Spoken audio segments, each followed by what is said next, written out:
সময়ের সাথে তাল মিলিয়ে চলতে পেরেছি বলেই নিজের সংসারের কাজগুলোকে গুছিয়ে অথচ সুন্দরভাবে করতে পেরেছি। তো চলো আজকের ভিডিওটা এখান থেকে স্টার্ট করছি।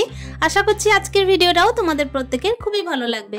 তো hello everyone, good morning, welcome back to my channel. আশা করছি সকলেই খুব ভালো আছো। আর ব্লগের শুরুতে বড়দের চরণে প্রণাম, আর ছোটদেরকে আমার প্রত্যেক দিনের মতো অনেক অনেক ভালোবাসা।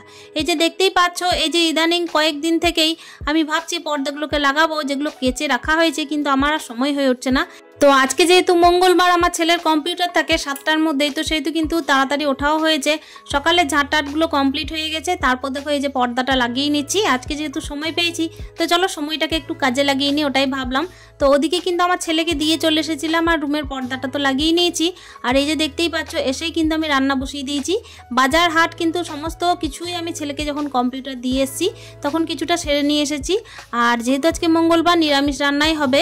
আর এদিকে তো আমার ছেলে স্কুল খুলে গেছে, তখন তাড়াহুড়ো, যেহেতু ছোট দিনের বেলা কতটা থাকে সেটা নিশ্চয়ই তোমরা প্রত্যেকেই বুঝতে পারছো। মাত্র 1 ঘন্টার ক্লাস হয় কম্পিউটারের, আর এর মধ্যে কিন্তু আমাকে সময়টা কাজেও লাগিয়ে নিতে হয়। প্রত্যেক বৃহস্পতিবার, মঙ্গলবার আর শনিবারটা আমার প্রচণ্ড পরিমাণ তাড়া লেগে যায়, যেহেতু ছেলেকে নিজের হাতে নিয়ে যাওয়া আসা করতে হয়, তার সঙ্গে রান্না বান্না, রেডি করানো, সমস্ত কিছুই কিন্তু ঘরের কাজ শুদ্ধ আমাকেই সেরে নিতে হয়। তো দেখতেই পাচ্ছ, সেই জন্য কিন্তু তাড়াহুড়োটা প্রচণ্ড পরিমাণের বেশি। আর এই যে 1 ঘন্টা সময়ের মধ্যে কিন্তু এইসব কাজগুলোকে আমাকে করে নিতেই হবে, তা নাহলে কিন্তু পড়েই থাকবে। এই যে রুমের অবস্থা দেখছো, এখনও পর্যন্ত কিন্তু রুমটা আমার গুটানো হয়নি, যেহেতু আমি যখন উঠেছিলাম ছেলে তো ওঠেনি। আর ছেলে যেহেতু ওঠেনি, সেহেতু কিন্তু দেখতেই পাচ্ছ বিছানাও পড়েছিল। আর বিছানা গোটানোর কিন্তু আর অন্যরকম টাইম পাওয়া যায় না। কি বলতো, এই যে কাজ করতে করতেই না কাজগুলোকে অন্য যে কাজ থাকে সেগুলোর মাঝেই করে নিতে হয়। আর তাছাড়া তো সময়কে এইভাবে যদি কাজে না লাগায়, তাহলে সময়ের সাথে তাল মিলিয়ে চলাটাও খুব মুশকিল। আর বিশেষ করে যারা একা হাতে সমস্ত কিছু করে, তাদের জন্য আরও বেশি মুশকিল। ওই জন্যই দেখো, এই কাজ চলতে চলতেই কিন্তু অন্যরকম কাজ করেও নিতে হচ্ছে। রান্না করতে করতেই কিন্তু ঘর গোছানোর কাজগুলোকেও করে নিতে হয়। এখনকার বর্তমান যুগে সব কিছুই কিন্তু ফাস্ট, আর যে কিন্তু পিছিয়ে পড়বে সে কিন্তু পিছিয়েই থেকে যাবে। আর সত্যি কথা বলতে, কম্পিটিশনের যুগে কিন্তু সময়টাকেও প্রচুর কাজে লাগাতে হয়। ছেলেদেরকেও কিন্তু শেখাতে হয় যে সময় কী করে কাজে লাগাতে হবে। আর আমার একেবারে কিন্তু লুটুর পুটুর কাজ নয়, আমি কিন্তু ফাস্ট কাজ করতেই পছন্দ করি। তবে হ্যাঁ, খুব ভোরবেলায় যে ওঠা আমার অভ্যাস আছে তা কিন্তু নয়। এই যে ঠান্ডার দিন যেহেতু একটু একটু করে পড়ছে, সারাদিনটা যেহেতু রেস্ট করি না, সেহেতু কিন্তু নিজের শরীরের দিকেও একটুখানি খেয়াল দিই। তা না হলে তো সময়ের সাথে কাজ করতে পারবো না, সময়ের সাথে কিন্তু তাল মিলিয়ে চলতে পারবো না। তার জন্য শরীরটাকেও সুস্থ রাখার চেষ্টা করি। তো চলো, দেখতেই পাচ্ছ সব কাজ কিন্তু সময়ের সাথে করে নিতে হচ্ছে। ওদিকে ছেলেকেও নিয়ে চলে এসেছি। আর এই যে সবজি টবজিগুলো যেগুলো এনেছিলাম, সেগুলো একটু একটু করে কাটি, যা ছিল সেগুলোকেই কিন্তু চটপট করে রান্না করে নেব। আর যেহেতু আজকে মঙ্গলবার, সেহেতু কিন্তু নিরামিষ পদটা হবে।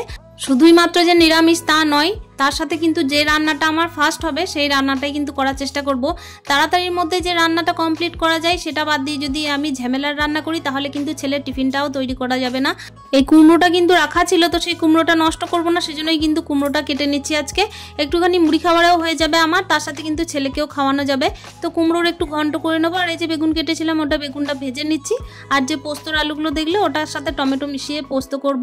তো চলো, এই যে দেখতে পাচ্ছ বেগুন ভাজা কিন্তু আমার এরমই ভালো লাগে, একেবারে কাঁচা কাঁচা দেখতে বেগুন ভাজা আমার একদম পছন্দ নয়। একটাই মাত্র বেগুন ভেজেছি, আসলে আমার আর ছেলের এতেই হয়ে যাবে।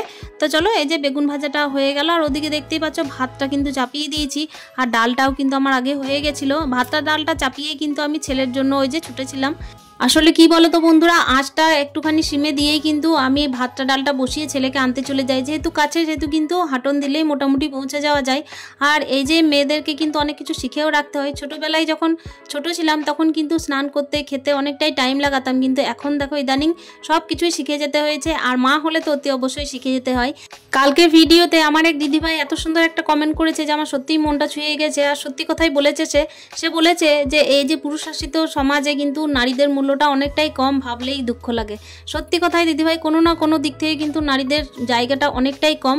আর সব ক্ষেত্রে কিন্তু সমান হয় না, ব্যতিক্রম কিন্তু প্রত্যেকটা জিনিসেরই আছে।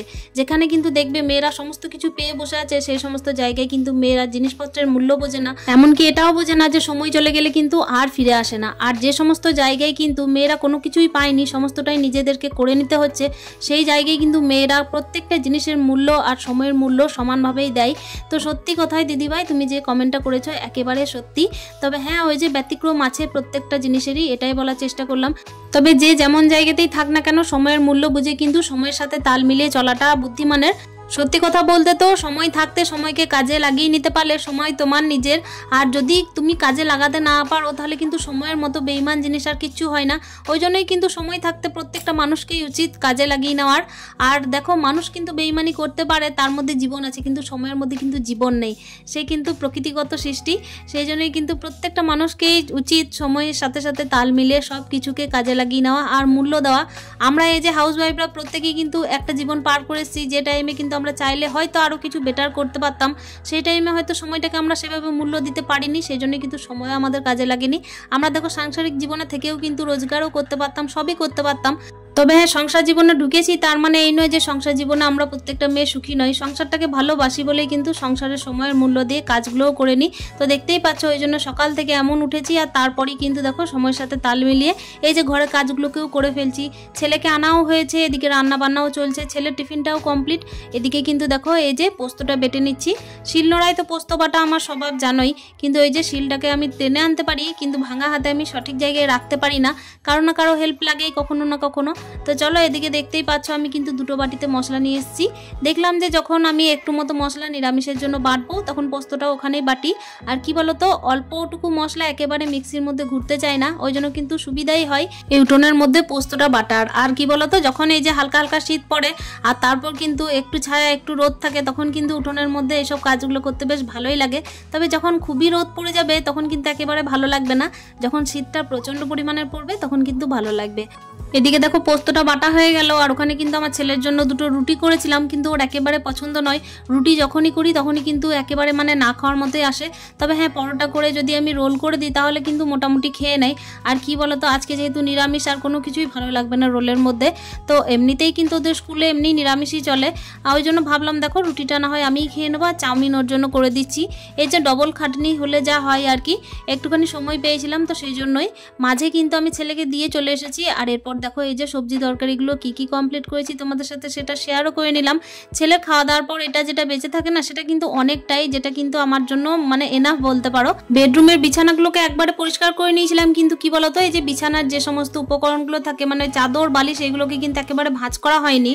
তো সেজন্যই ভাবলাম দেখো এখন কিন্তু আমি আগে এই জিনিসগুলোকে ক্লিয়ার করব, তারপর কিন্তু স্নানে যাব। আর এই যে এগুলো কিন্তু পড়ে থাকলে যখন তখন কোনো লোক এলে না দেখে খারাপ ভাবে, আর তার সাথে কি বলতো মাইন্ডটা একেবারে ফ্রেশ থাকে না।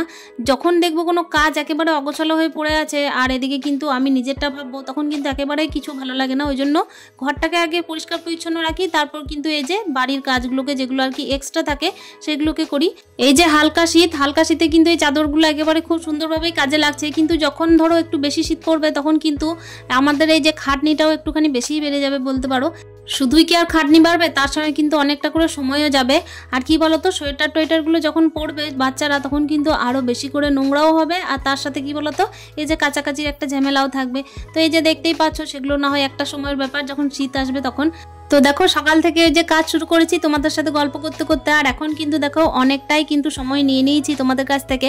আর কি বলতো, এতক্ষণ পর্যন্ত যারা আমার সঙ্গে আছো তাদেরকে আমার অনেক অনেক ধন্যবাদ। অফ ক্যামেরায় কিন্তু আমার অনেক দিদিভাইরাই কাজ করতে ভালোবাসে, আমিও কিন্তু তাই। অনেকগুলো ভারী কাজ থাকে যেগুলো কিন্তু আমরা করতে ভালোবাসি। আসলে ঘড়ির কাটায় যে 24টা ঘন্টা, তার মধ্যে কিন্তু 12টা ঘন্টা যদি আমরা কাজ করি, তার মধ্যে দেখো এই যে 12 ঘন্টার সময়ের মধ্যে কি আর 12 ঘন্টায় ক্যামেরাটা এদিক ওদিক করা যায়? তা তো নয় বলো। সময়কে অ্যাডজাস্ট করেই কিন্তু আমরা বাড়ির সমস্ত কাজ, তার সাথে হচ্ছে কিন্তু এই যে আমাদের ভালো লাগার কাজ যেটা হচ্ছে একটুখানি ভিডিও বানানো, সেটাও করি। তো আশা করছি আজকের ভিডিওটাও তোমাদের প্রত্যেকের খুব ভালো লেগেছে, আর ভালো লাগলে পরে অতি অবশ্যই কমেন্টের মাধ্যমে জানানোর চেষ্টা করো। সকালে উঠে থেকেই কিন্তু সময়ের সাথে তাল মিলিয়ে সংসারের কাজগুলোকে করে ফেললাম। এবার আপাতত একটুখানি হলেও ফ্রি, কেন কি স্নান টান করে কিন্তু এবার পুজো দেওয়ার পালা। সময়ের সাথে সাথে প্রত্যেকেই রিফ্রেশ থাকো, তাহলে দেখা হচ্ছে আরও একটি নতুন ব্লগে। আপাতত আজকের ব্লগটা এখানে শেষ করছি, তাহলে তোমরা সুস্থ থেকো, ভালো থেকো, স্টে হ্যাপি মন, টাটা।